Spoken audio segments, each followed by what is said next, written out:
Another week of no water in some parts of Johannesburg could result in businesses shutting down and people losing their jobs.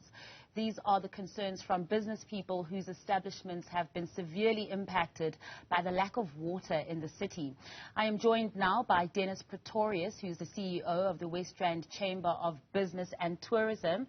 Dennis, thank you so much for joining us this evening on News at Prime. Now, earlier on in our bulletins, we also heard the mayor of Johannesburg apologizing to residents, but also this has had an impact on businesses. Tell us how some of these water cuts have affected your members. Good evening, and thank you. Also, good evening to your viewers. Thank you. It's a pleasure to be with you. The problem is that it is essentially the smaller businesses that are affected in our area on the West Rand. I know Johannesburg is very similar. It was mostly in residential areas that there were shortages of water. And it's the lack of the municipality to manage the water shortage and to divert water from one area to another.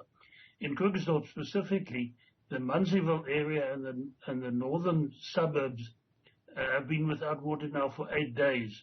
And if I say without water, it is totally without water. And it affects the CBD as well, where a lot of smaller entrepreneurs run small businesses, people like the car wash organizers, the laundry people that cannot do any business, and they don't have the backup finance to wait till tomorrow to get water. They need money for the car wash and the laundry today in order to buy food for the next day. So it's a very difficult situation for the small businesses. The residents at the same time have the same problem.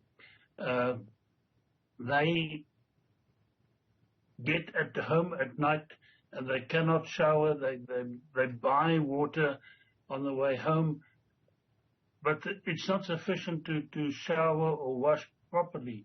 But that's not the crisis. The crisis is the small businesses. The big businesses on the West Rand, mainly in Shamdor area, has not been affected that much because they have a separate water supply. The whole problem is that there's very little communication from the Rand Water Board and the municipalities to the consumers. It's a blame game. The one blames the other. What is fact is there is less water coming into the system from Rand Water Board than the average consumption of water in Mogale City. And I know that it's very similar in the northern suburbs of Johannesburg, where people even talk about a valve that was unfortunately not opened, and people apologize for that, but that doesn't help the situation. There's a lack of confidence in the long term from businesses in this area, and it's really a confidence crisis. People will stop operating. People will leave the country. People will not invest into new businesses. And that is the long-term issue that I am mostly concerned about from a business perspective. Truly, and as you mentioned, you know, those hardest hit being small businesses as well, because some businesses couldn't even survive the persistent load shedding, not being able to afford generators. Well, I mean, some managed to barely survive and be able to get that backup supply of electricity, obviously at a cost. Now we have this water problem as well. Businesses must also contend with that. I mean, it's a lot piling up for businesses all across the country, but also when we're looking at small businesses in particular who may not have the resources to be able to get that backup finance quickly. You made mention of a car wash business, for instance, a hair salon, you know, that aren't those big businesses as well. What result will that have on that economy? Well, the smaller and medium enterprises will just stop operating if this continues, because they need to have the reserve capacity, which they don't have. They don't have, in terms of water, the storage facilities that bigger companies have. They don't have the backup generators that bigger companies have. And they're living on a day-to-day basis. Today's income pays the expenses for the following day.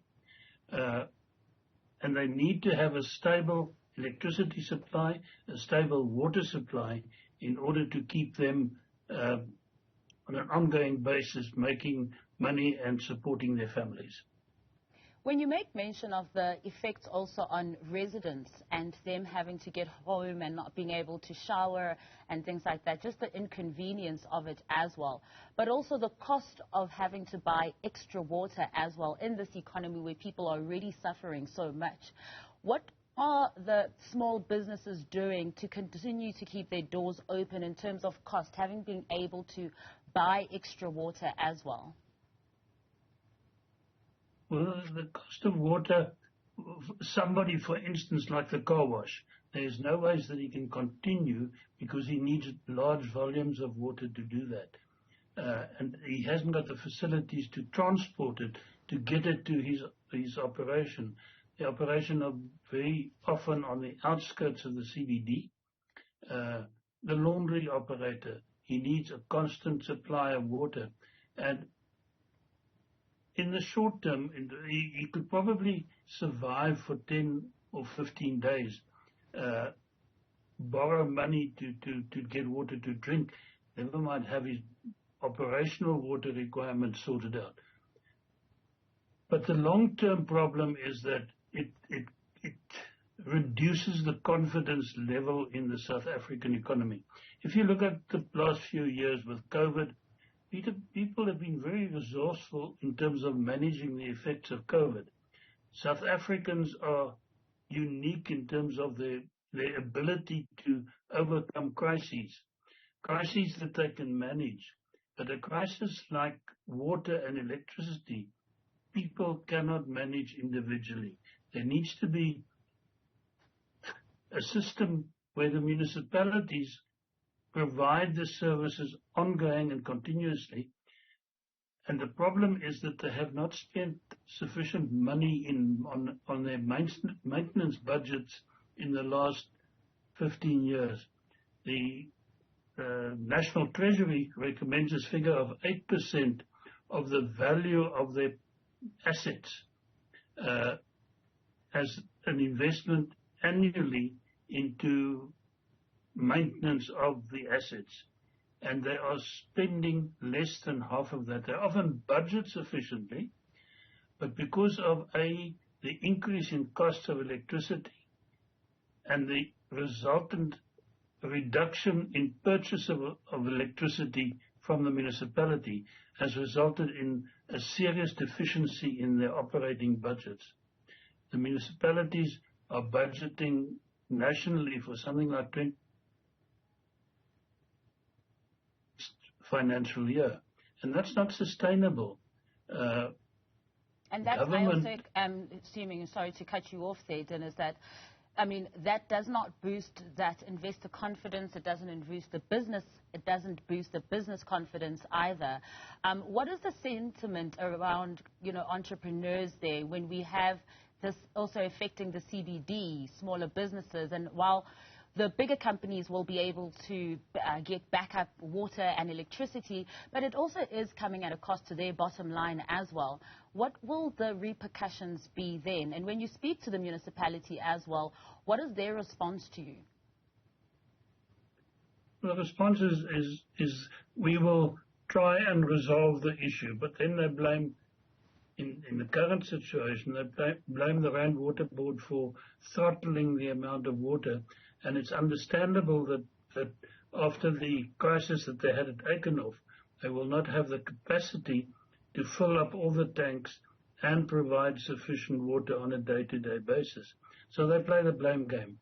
The consequence of this is a lack of confidence in the future of the economy. I've just watched a few minutes ago a WhatsApp group of the CBD businesses in Mogale City or Krugersdorp. And they're threatening to go the route of a rates boycott. It's not enforceable because the Concord has ruled that you cannot refuse to pay rates. People are saying that they can pay for their services, but withhold rates. But that is not acceptable in terms of the Concourt ruling a few months ago. So they cannot do that. But the point is that they are getting to the stage that they want to boycott the municipality. Instead of sitting down with the municipality and resolving the issue. But the municipalities are not always financially able to resolve these issues. Mogale City had, in the last couple of weeks, several main feeder pipes bursting in the CBD area, which also resulted in shortages of water. The problem is those asbestos cement pipes are 50 years and older, and they are going to continuously have to be replaced with breakages, and there is just not sufficient money to do that. The result of that is, again, negative in terms of the water losses.